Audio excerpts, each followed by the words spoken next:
మీ business ఏదైనా మీ ఊర్లో promotion చేయాలంటే అది సుమన్ టీవీతోనే సాధ్యం. ఇప్పుడే సంప్రదించండి. Welcome to Suman TV. నేను మీ చందు యాదవ్. రోహిణి కార్తీ వచ్చిందంటే రోళ్లు పగులుతాయనే సామెత ఉంది. అయితే ప్రస్తుతం కురుస్తున్న వర్షాలకు రోళ్లు పగలడం పక్కన పెడితే తడుస్తూ ఉన్నాయి. రోళ్లతో పాటు ప్రజలు కూడా తడుస్తూ ఉన్నారు. సో అయితే ఈ వర్షాలు ఎందువల్ల పడుతున్నాయి, ఇంకెన్ని రోజులు పడతాయనే విషయాలు అడిగి తెలుసుకునే ప్రయత్నం చేద్దాం. ఎస్ కుమార్ గారు చెప్పండి, అసలు రోహిణి కార్తీ వచ్చిందంటే రోళ్ళు పగిలేంతగా ఎండలు కాస్తూ ఉంటాయి. సో ఇప్పుడు మనం చూసుకుంటే ఎండలు కాదు కదా, పూర్తిగా వర్షాలతో ఆ రోళ్ళన్నీ కూడా తడుస్తూ ఉన్నాయి. ఎందువల్ల అంటారు? ఒకటి, మీరు చెప్పేదంతా కూడా మన పంచాంగం లేదా ఆల్మానక్ అంటే లాంగ్ పీరియడ్ దీన్ని బట్టి అంచనాకు వచ్చిన విషయం. నిజానికైతే ఇది ప్రీ మాన్సూన్ పీరియడ్ అయిన సమ్మర్. మనకు మన రాష్ట్రానికి జూన్ 5 వరకు మాన్సూన్స్ సాధారణంగా చేరవు. కానీ ఏ రెండు మాన్సూన్స్ కూడా ఒకే విధంగా ఉండవు. ఈ సంవత్సరం వేరే సంవత్సరం వేరు విధాలుగా ఉంటాయి. ఇప్పుడున్న అనుకూల పరిస్థితుల వల్ల మాన్సూన్ సర్జ్ ఇంతవరకు ఉండడం వలన మన రాష్ట్రానికైతే ఈ సంవత్సరం ఈ టైంలో ఉన్న ఎండ ముప్పు పోయింది. మిగతా రాష్ట్రాల్లో మనకి పైనున్న రాష్ట్రాల్లో ఉండే అవకాశం ఉంటుంది. ఇప్పుడు ఇవి సాధారణంగా కురుస్తున్న వర్షాలా లేకపోతే అకాల వర్షాలండి? అకాల వర్షాలు అనడానికి లేదండి. ఎందుకంటే మాన్సూన్కి ముందు కూడా పూర్వ పరిస్థితుల్లో సమ్మర్లో కూడా అనుకూల పరిస్థితుల్లో ఉరుములు మెరుపులతో కూడిన జల్లులు సాధారణంగా ఉంటాయి.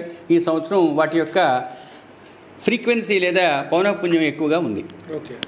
ఈ సంవత్సరం ప్రస్తుతానికి కేరళ 24వ తేదీన తాకిన ఋతుపవనాలు గడిచిన 2 రోజుల్లో ఉత్తర దిశ వరకు పురోగమించి ఈరోజు వాటి యొక్క ఉత్తర అవధి నార్దర్న్ లిమిట్ ఆఫ్ మాన్సూన్ ద్వారా సూచిస్తాము. ఈ నార్దర్న్ లిమిట్ ఆఫ్ మాన్సూన్ ఈరోజు ముంబై, పూణే, షోలాపూర్, కాలాబుర్గి, మహబూబ్ నగర్, కావలి, అగర్తల, గోల్పాడ మీదుగా పయనిస్తుంది. అంటే నైరుతి ఋతుపవనాల యొక్క పురోగమనం ఈ లైన్ వరకు జరిగింది అని అర్థం. ఈ రేఖ వరకు జరిగిన ఋతుపవనాలు మనకు రాష్ట్రంలో ముఖ్యంగా రాయలసీమ మరియు దక్షిణ కోస్తా జిల్లాల్లో కొన్ని ప్రాంతాల వరకు వ్యాపించినట్టు సూచిస్తున్నాయి. ఓకే, ఈ వర్షాలు ఇంకా ఎన్ని రోజులు కురుస్తాయి? ప్రజలందరూ ఎటువంటి జాగ్రత్తలు తీసుకోవాలి? థండర్ స్టోమ్స్ ఏమైనా వచ్చే అవకాశాలు ఏమైనా? ఈ మాన్సూన్స్ ప్రోగ్రెసివ్ కండిషన్స్ కొనసాగి రాబోయే 3 రోజుల్లో రాష్ట్రంలో మిగతా ప్రాంతాలను విస్తరించే అవకాశం ఉంది. వీటితో పాటుగా ఇప్పుడు ప్రస్తుతం కొనసాగుతున్న మరాఠ్వాడాలోని ఉన్న అల్పపీడనం, దానికి అనుబంధంగా ఉన్న ఉపరితల ఆవర్తనం, దాని నుండి ఒక ఉపరితల ద్రోణి ఉత్తర కోస్తా ఆంధ్రప్రదేశ్ వరకు వ్యాపించి ఉన్నది. అది ఉత్తర తెలంగాణ, దక్షిణ ఛత్తీస్గఢ్, దక్షిణ ఒడిశా మీదుగా 3.1 నుంచి 5.8 కిలోమీటర్ల ఎత్తు వరకు వ్యాపించి దక్షిణ దిశకు వంగి ఉన్నది. తద్వారా రాష్ట్రంలో రాబోయే వారం రోజుల్లో చెదురుముదురుగా వర్షాలు పడే అవకాశం ఉంది. ముఖ్యంగా ఉత్తర దక్షిణ కోస్తా జిల్లాల్లో రాబోయే 6 రోజులు కొన్ని ప్రాంతాల్లో చెదురుముదురు వర్షాలు ఉండే అవకాశం ఉంది. 7వ రోజు 1-2 చోట్లకు పరిమితమయ్యే అవకాశం ఉంది. రాబోయే 5 రోజులు ఉత్తర కోస్తా జిల్లాల్లో ముఖ్యంగా మిగతా ప్రాంతాల్లో ఉరుములు మెరుపులతో కూడిన వర్షాలు కొనసాగుతాయి.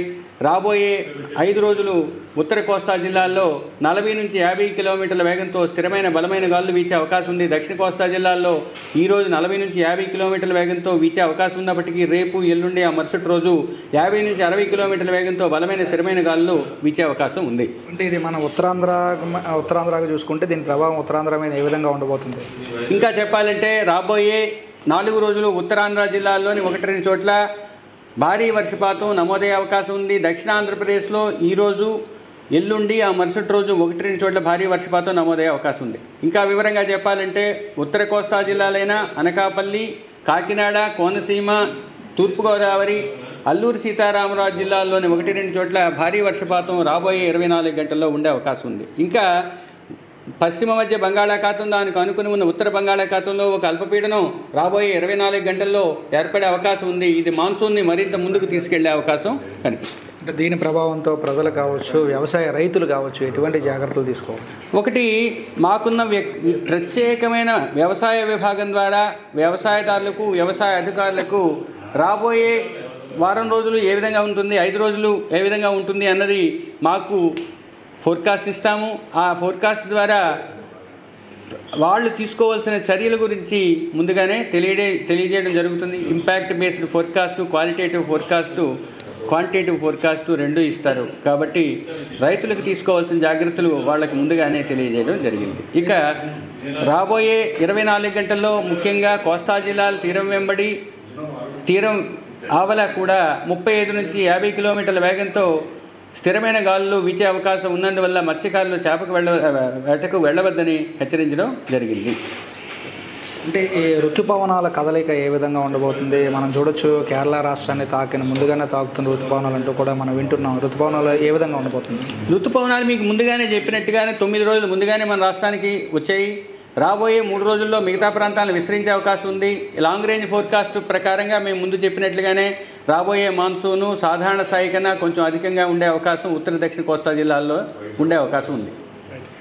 సో ఇది ప్రస్తుత పరిస్థితి. ఏదైతే ఉందో ఉపరితల ఆవర్తన ధోని ప్రభావంతో పాటు ఋతుపవనాల వల్ల కూడా రాష్ట్రంలో విస్తారంగా వర్షాలు కురిసే అవకాశం ఉందంటూ కూడా వాతావరణ శాఖ అధికారులు చెప్తా ఉన్నారు. మరోవైపు ఉత్తరాంధ్రపై మరొక 5 రోజుల పాటు దీని ప్రభావం ఉండనుంది. మత్స్యకారులు ఎవరు కూడా చేపల వేటకు వెళ్ళొద్దు. అదేవిధంగా ఎవరైతే ఉన్నారో రైతులు కూడా తగు జాగ్రత్తలు తీసుకోవాలంటూ కూడా వాతావరణ శాఖ అధికారులు చెప్తా ఉన్నారు. ఏదేమైనప్పటికీ కూడా ఈ వాతావరణ పరిస్థితుల నేపథ్యంలో ప్రజలందరూ కూడా కాస్త అప్రమత్తంగా ఉండాలి. అందరితో పాటు మనం కూడా కోరుకుందాం. చూస్తూనే ఉండండి Suman TV. Video journalist Rajesh Chandu, Suman TV, Visakhapatnam.